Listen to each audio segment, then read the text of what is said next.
우리는 지난주에 나무에 달린 자라는 제목으로 십자가의 의미에 대해서 우리가 함께 은혜를 나누었습니다. 십자가는 하나님의 저주, 하나님의 심판이 내려지는 곳이었습니다.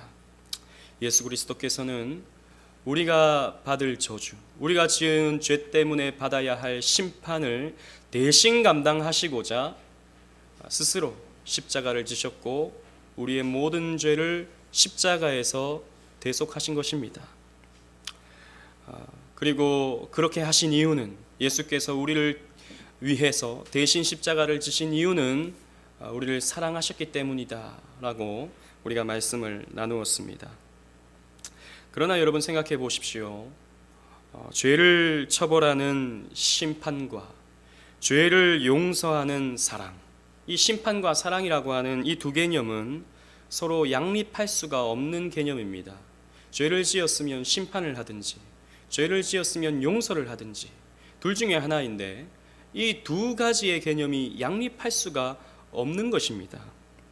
그러나 이 그리스도의 십자가는 하나님의 심판과 하나님의 사랑을 한 십자가에서 오묘하게 다 담아내고 있는 것을 우리는 발견할 수 있습니다. 하나님은 성자 예수님에게 우리의 죄를 씌워서 십자가에서 심판하심으로 하나님의 공의를 만족시키셨습니다. 또 그리스도의 대속으로 우리를 용서하시고 자녀 삼아 주심으로 하나님의 사랑을 나타내 보여주신 것입니다. 그래서 십자가는 하나님의 수직적인 공의, 하나님의 수직적인 심판과 하나님의 수평적인 사랑, 이것이 교차하는 지점이 십자가가 되는 것입니다. 그래서 예수님께서 단순히 십자가를 지신 것은 그냥 그런 형틀에만 달린 것이 아니라 하나님의 수직적인 공의와 수평적인 사랑을 나타내 보여주는 것이 십자가이기에 그 나무에 달린, 나무로 만들어진 십자가에서 우리의 모든 죄를 대속해 주신 것입니다. 오늘 우리가 살펴볼 본문은 이사야 53장입니다.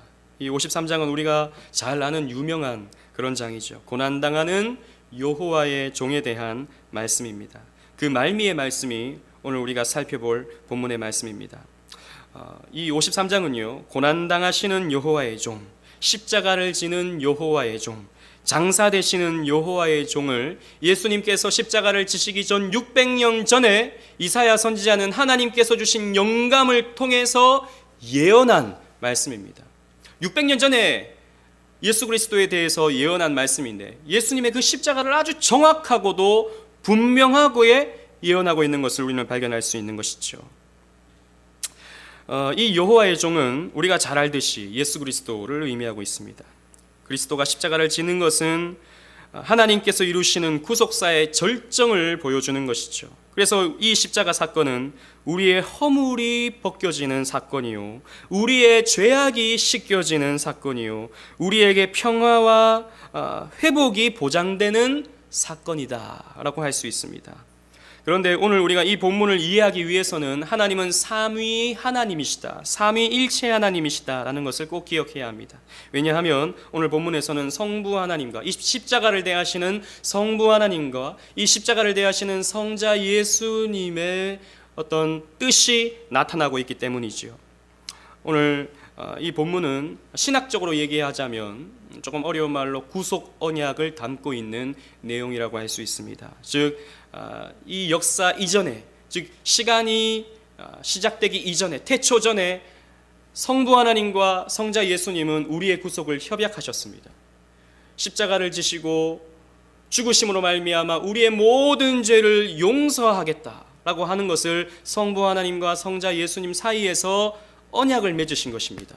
그 언약의 장면이 오늘 본문의 내용인 것이죠. 그래서 우리는 이것을 구속 언약, 팍툼 살로티스라는 말로 표현하고 있습니다. 그런데 굉장히 오늘 본문은 신비로운, 사실 이해가 잘 되지 않는 말씀을 담아내고 있습니다. 그러나 우리가 이 본문 말씀을 이해하게 된다면 훨씬 더 풍성하고도 깊은 하나님의 은혜를 누릴 수 있게 되는 것입니다. 오늘 이 본문 말씀을 통해서 십자가를 대하시는 성부 하나님과 성자 예수님의 뜻이, 그 마음이 어떠했는가 우리 한번 살펴보고자 합니다. 첫 번째로 성부 하나님은 십자가를 통해 우리를 구원하시기를 기뻐하셨습니다.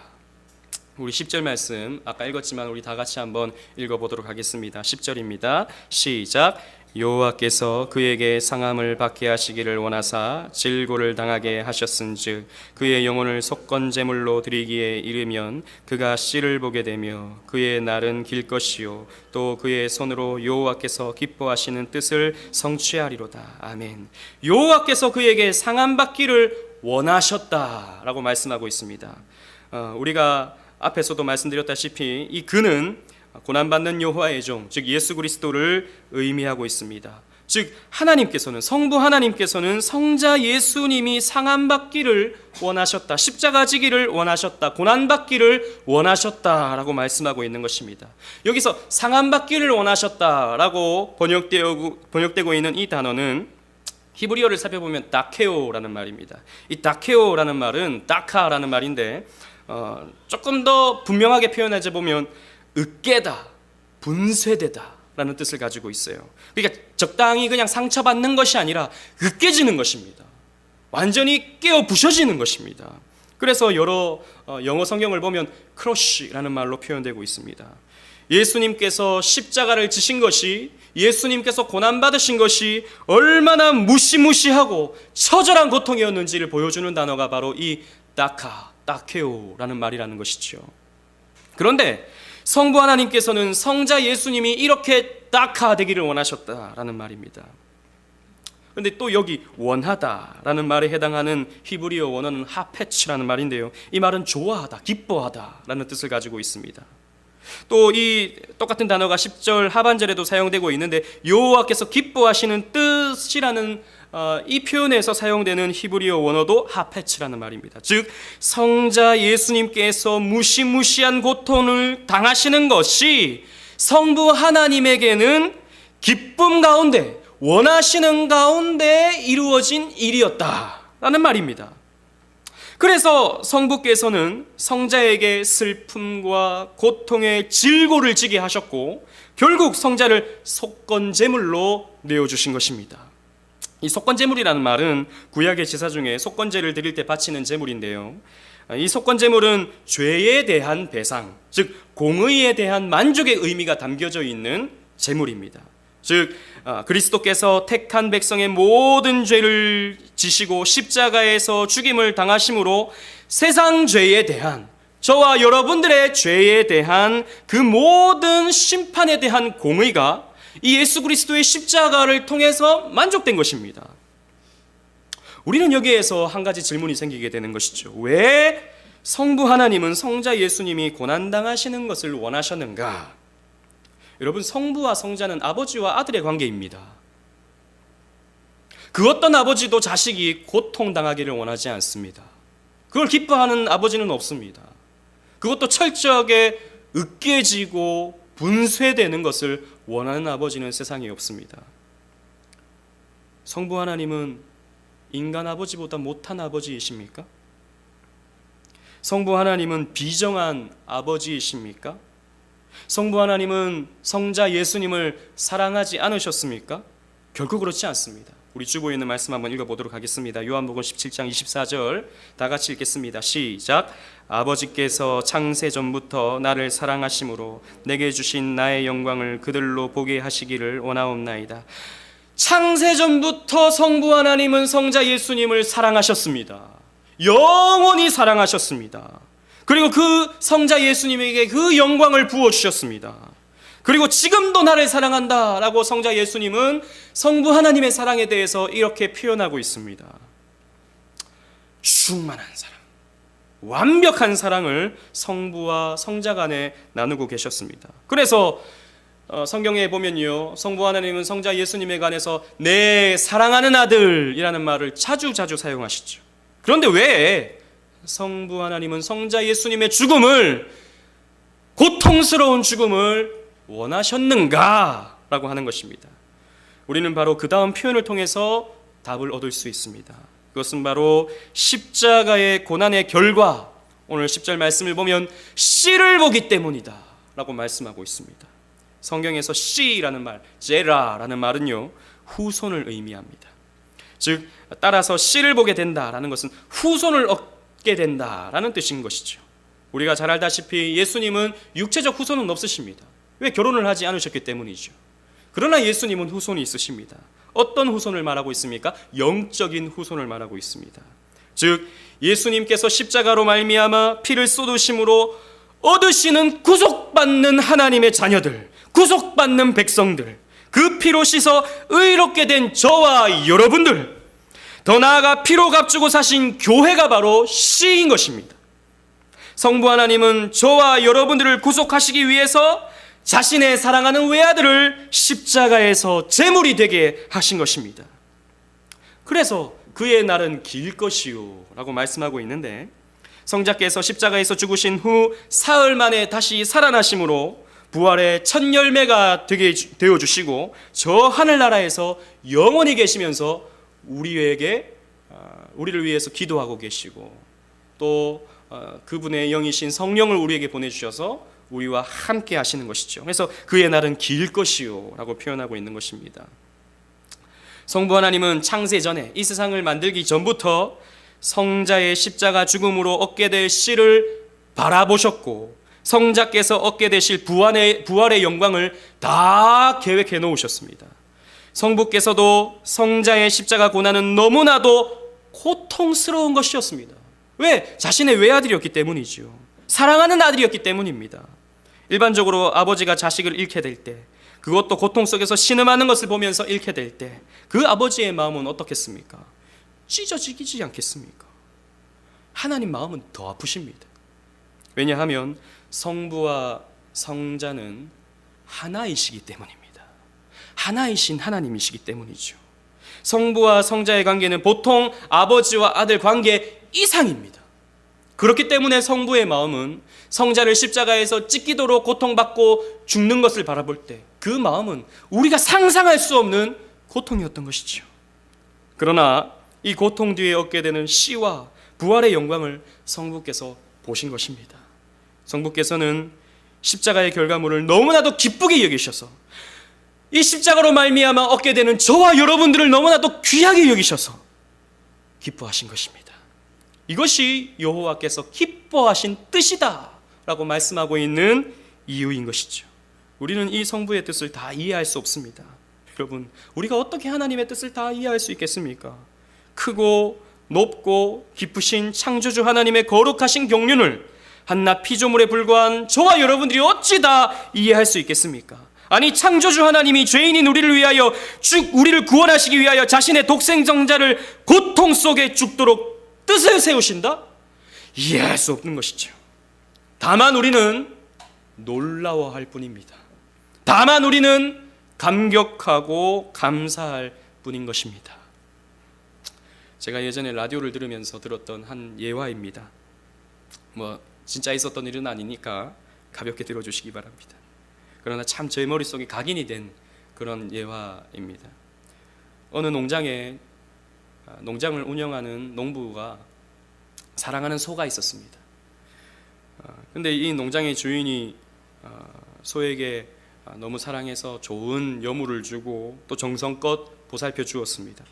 그런데 어느 날 그 사랑하는 소가 병에 걸려서 시름시름 앓다가 죽을 위기에 처하게 된 것이죠. 그래서 가축병원에 데려가 보니까 수의사가 약을 지어서 이거 약을 먹이라 라고 했습니다. 그래서 주인은 소를 데리고 농장에 가서 약을 먹였죠. 그런데 낫질 않았습니다. 그래서 다른 큰 가축병원을 찾아갔습니다. 그랬더니 그 의사가 이 병은 심각한 병이어서 다른 소 한 마리를 잡아야 된다.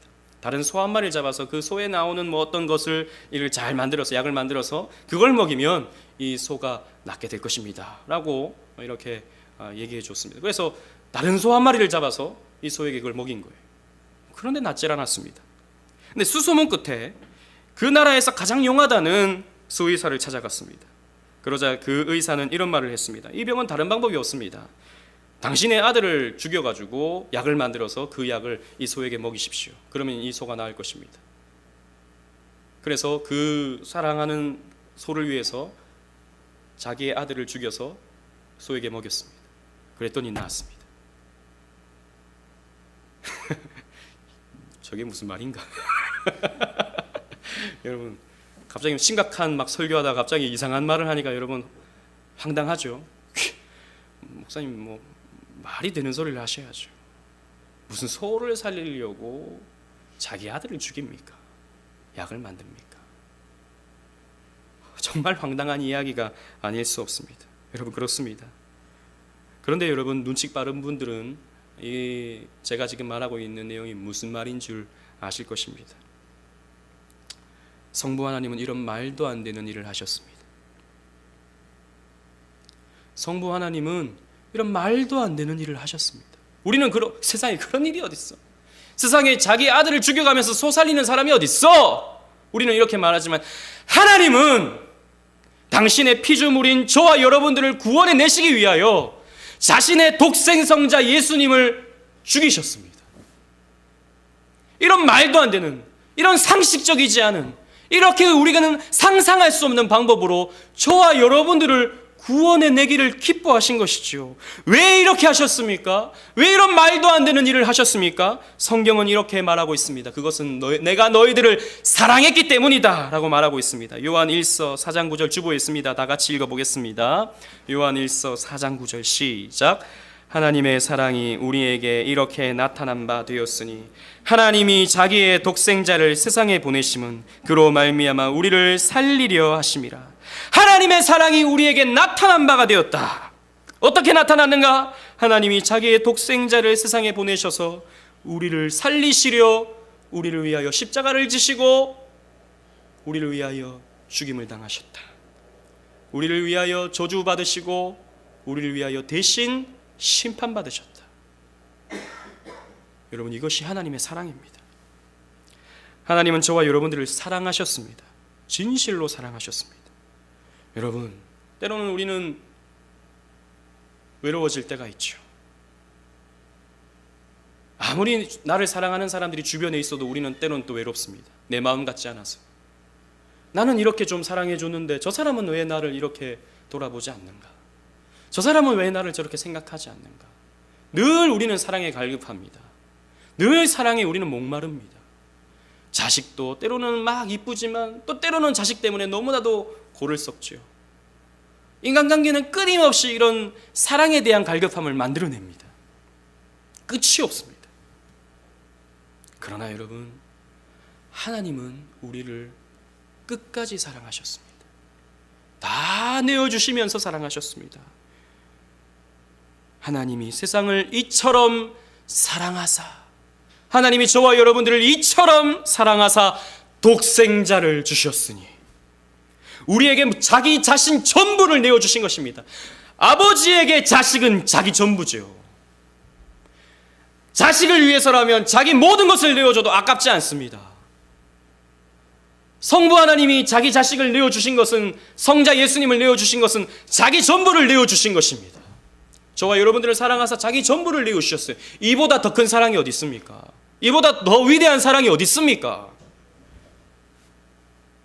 이 사랑을 위하여 자기의 독생자를 십자가에서 죽게 하셨습니다. 이 사랑에, 이 은혜에 우리는 감사와 찬양을 올려드려야 하는 것이죠. 두 번째로, 성자 예수님은 십자가를 통해 우리를 의롭게 하시며 만족하셨습니다. 우리 11절, 12절 다 같이 읽도록 하겠습니다. 11절, 12절 다 같이 읽겠습니다. 시작. 그가 자기 영혼을 수고한 것을 보고 만족하게 여길 것이라. 나의 의로운 종이 자기 지식으로 많은 사람을 의롭게 하며 또 그들의 죄악을 친히 담당하리로다. 그러므로 내가 그에게 존귀한 자와 함께 몫을 받게 하며 강한 자와 탈취한 것을 나누게 하리니 이는 그가 자기 영혼을 버려 사망에 이르게 하며 범죄자 중 하나로 헤아림을 받았음이니라. 그러나 그가 많은 사람의 죄를 담당하며 범죄자를 위하여 기도하였느니라. 아멘. 성자 예수님은 창세전에 세워진 성부 하나님의 뜻에 따라서 기꺼이 순종하여 십자가를 지시고 고난을 당하셨습니다. 이사야 선지자는 그가 자기 영혼에 수고한 것을 보고 만족하게 여길 것이라고 했습니다. 즉, 성자는 마지못해 십자가를 진 것이 아닙니다. 성자 예수님은 억울한 마음으로 십자가를 진 것이 아닙니다. 지기 싫었는데, 너무 고통스러운 것이 싫어서 억지로, 그러나 울며 겨자 먹기 식으로 억지로 십자가를 지신 것이 결코 아닙니다. 성자 예수님은 성부 하나님의 뜻에 따라서 십자가를 지는 것에 만족하셨습니다. 오늘 성경을 보십시오. 만족하셨습니다. 성자는 능동적으로 성부의 뜻에 순종하신 것입니다. 어찌 그럴 수 있습니까? 예수님의 고난은 육체를 가진 인간으로서 자신의 몸이 으깨어지는 처절한 고통이었을 뿐만 아니라 영원히 영광스러운 성자 하나님께서 심판하시는 무서운 성부 하나님의 진노를 받아내야 하는, 정말이지 우리가 상상할 수 없는 극도의 고난이었습니다. 우리는 흔히 예수님의 고난 그러면 십자가 지시고 손에 못 박히시고 채찍 맞으시고 그게 얼마나 아프실까를 생각하지만, 여러분, 예수님이 당하신 고난은 그 이상입니다. 예수님이 받으신 고난은 하나님이 받으신 고난이고, 고통당하실 수 없는 하나님이 고통을 받으신 것이고, 또 성부 하나님, 그 사랑이신 성부 하나님으로 말미암아 심판받으셔야 하는, 즉 영원히 사랑과 영원히 서로 섬김 가운데 있었던 성부와 성자 관계에서 완전히 끊어지고 저주와 심판을 받으셔야 하는 우리가 상상할 수 없는 고난이었습니다. 그런데 이 십자가 고난을 어떻게 예수님은 만족하실 수가 있겠습니까? 성자 예수님께서 만족하시는 이유는 자기 지식으로 많은 사람을 의롭게 하기 때문이다 라고 오늘 본문에 말씀하고 있습니다. 성자께서는 택자를 구원하시려는 하나님의 뜻을 너무나도 잘 알고 있었습니다. 그것이 성자의 지식이었습니다. 즉 십자가를 지는 것이 하나님께서 택하신 백성들을 의롭게 한다는 것을 성자 예수님께서는 너무나도 잘 알고 계셨기에 기꺼이 십자가를 지심으로 저와 여러분들의 죄악을 친히 담당해 주신 것입니다.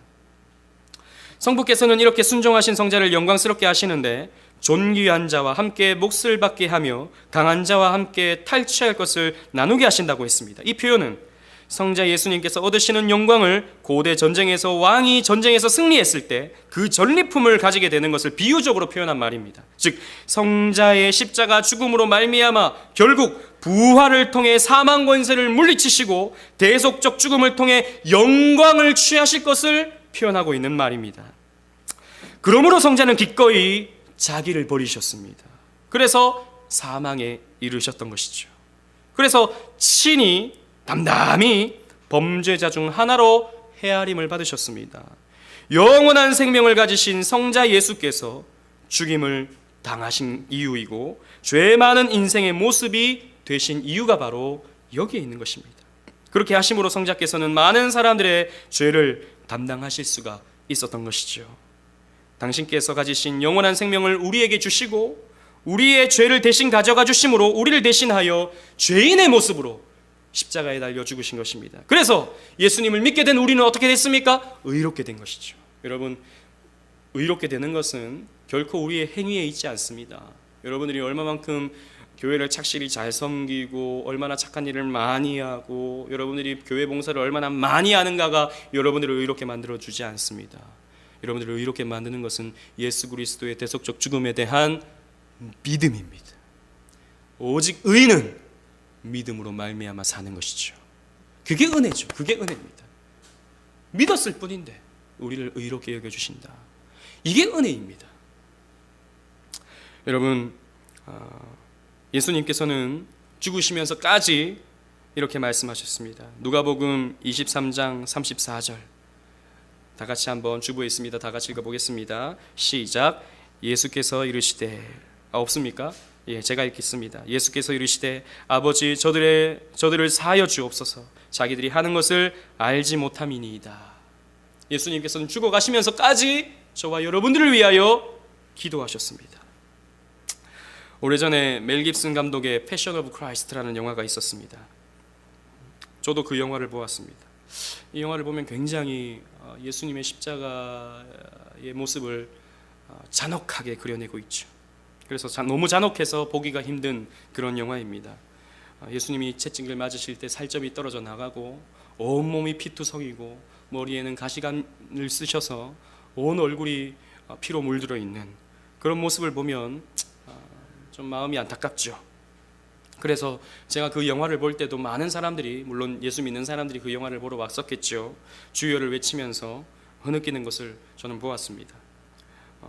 제가 보아도 그 영화는 너무나도 잔혹하고 또 고난을 당하시는 그리스도를 보면 안쓰럽기도 했습니다.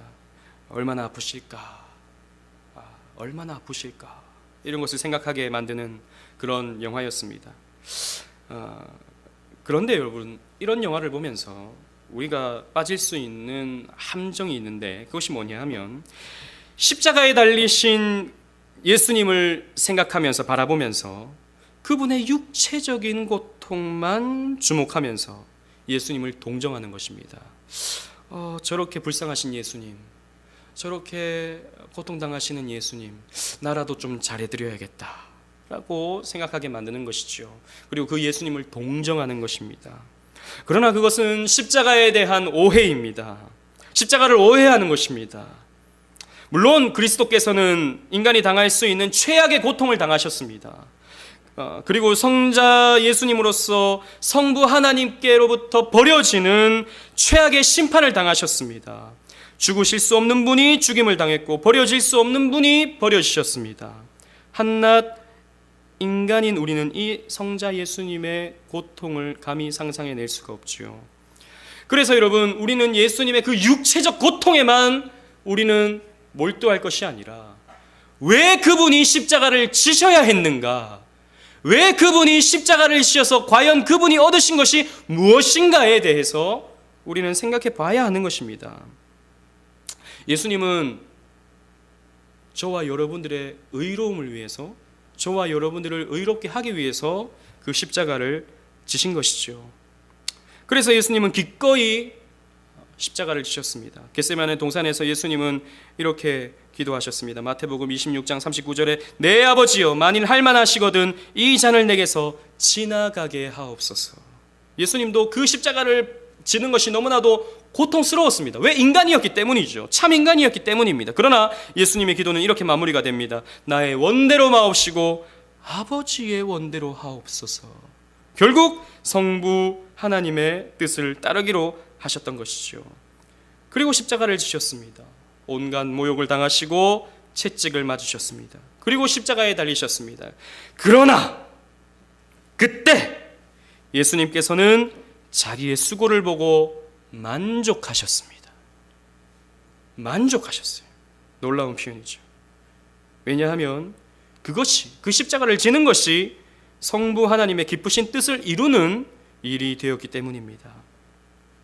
요한복음 6장 38절에서 이렇게 말하고 있습니다. 우리 주보에 있습니다. 다 같이 한번 읽어보도록 하겠습니다. 6장 38절 다 같이 읽겠습니다. 시작. 내가 하늘에서 내려온 것은 내 뜻을 행하려 함이 아니요 나를 보내신 이의 뜻을 행하려 함이니라. 아멘. 내가 여기에 온 것은, 내가 이 땅에 온 것은 내 뜻을 행하려 함이 아니고 나를 보내신 이의, 즉 성부 하나님의 뜻을 행하려 함이다 라고 말씀하고 있는 것이죠. 그 뜻이 무엇이었습니까? 십자가에 못 박히심으로 많은 사람들을 의롭게 하는 속건 제물이 되는 것이었습니다. 자기 영혼을 버려서 사망에 이르게 되는 것이 저와 여러분들을 저 하늘나라 백성이 되게 하는 유일한 길이었기 때문입니다. 그래서 고난 중에서도 성자 예수님은 만족하셨습니다. 고난 중에서도 성자 예수님께서는 기뻐하셨습니다. 그래서 우리는 십자가에 달리신 예수님을 바라보면서 마냥 동정해서는 안 되는 것입니다. 얼마나 아프실까, 눈물 흘려서만은 되는 것이 아닙니다.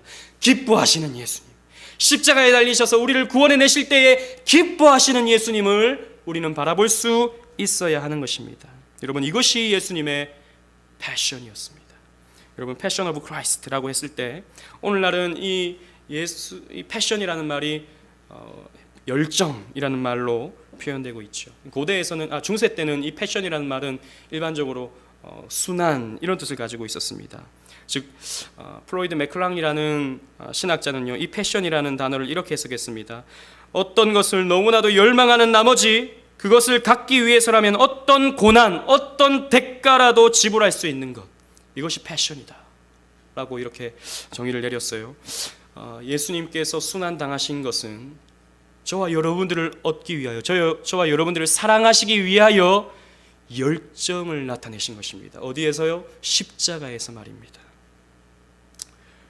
그래서 예수님은 고난의 잔을 마다하지 않으셨습니다. 그 고난의 잔을 한 방울도 남기지 아니하고 다 들이키셨습니다. 이것이 예수님의 패션, 열정이었습니다. 저와 여러분들을 사랑하셨기 때문이죠. 그래서 에베소서 5장 2절은 그리스도의 마음을 이렇게 표현하고 있습니다. 우리 다 같이 읽어보겠습니다. 시작. 그리스도께서 너희를 사랑하신 것 같이 너희도 사랑 가운데서 행하라. 그는 우리를 위하여 자신을 버리사 향기로운 제물과 희생 제물로 하나님께 드리셨느니라. 그리스도께서 너희를 사랑하셨던 것 같이 그리스도도 우리를 사랑하셨다. 그런데 어떻게 사랑하셨는가? 그는 우리를 위하여 자신을 버리셨다. 향기로운 속건제물이 되셨다. 희생제물이 되셨다. 우리 대신 하나님께 바쳐주셨다. 그것이 예수님께서 보여주신 사랑이었습니다. 사랑하는 오직 은혜교회 성도 여러분, 우리는 십자가를 보면서 이 역설적인 진리를 바라보면서 성부 하나님과 성자 예수님께서 우리에게 쏟아부어 주신 그 사랑이 얼마나 크고 위대한지를 깨달아야 합니다. 여러분, 기독교는 이걸 깨닫는 것입니다. 오늘날 교회가 복음의 핵심에 집중하지 아니하고 무슨 일을 할까, 무슨 사업을 할까, 어떻게 교회를 성장시킬까에만 몰두하고 있습니다. 그래서 모든 메시지가 거기에 집중이 되죠. 그래서 사람들을 모으려고 재미난 이야기, 즐거운 프로그램 이런 것들을 잔뜩 만들어 놓습니다. 그러나 교회는 십자가를 전하는 것입니다. 하나님 사랑을 전하는 것입니다. 옆에 있는 사람이 줄 수 없는 사랑, 가족이 줄 수 없는 사랑, 이 목사가 줄 수 없는 사랑 하나님께서 주시는데 그 사랑을 받으라고 전하는 것이 교회입니다. 이 십자가를 전하는 것이 교회인 것이죠. 우리는 이 사랑을 바라보면서 이 사랑이 얼마나 위대하고 오묘하고 높고 깊고 넓은지 우리는 받아들여야 하는 것입니다. 깨달아야 하는 것입니다. 여러분, 생각해 보십시오. 하나님의 사랑, 그리스도의 사랑은, 이 은혜는 결코 공짜가 아닙니다.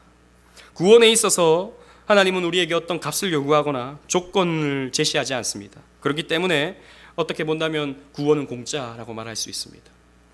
그러나 결코 공짜가 아닙니다. 왜냐하면 이 값은 성부 하나님과 성자 예수님께서 속건제물로 대신 갚아주신 것이기 때문에 우리가 낼 것이 없는 것이지, 이게 그냥 아무렇게나 구원받을 수 있는 것이 아닌 것입니다.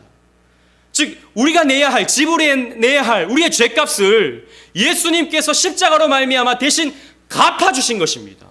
그렇기 때문에 우리가 지불할 것이 없는 것이죠. 그래서 우리는 은혜로 구원받는 것이죠. 우리의 행위가 아니라 은혜로 구원받는 것입니다. 오직 은혜로 말입니다. 그래서 여러분, 우리는 대신 갚아주신 이 대속의 은혜 앞에 감사와 찬양과 영광을 올려드릴 뿐인 것입니다. 여러분, 무엇으로 우리는 하나님의 은혜를 갚을 수 있습니까?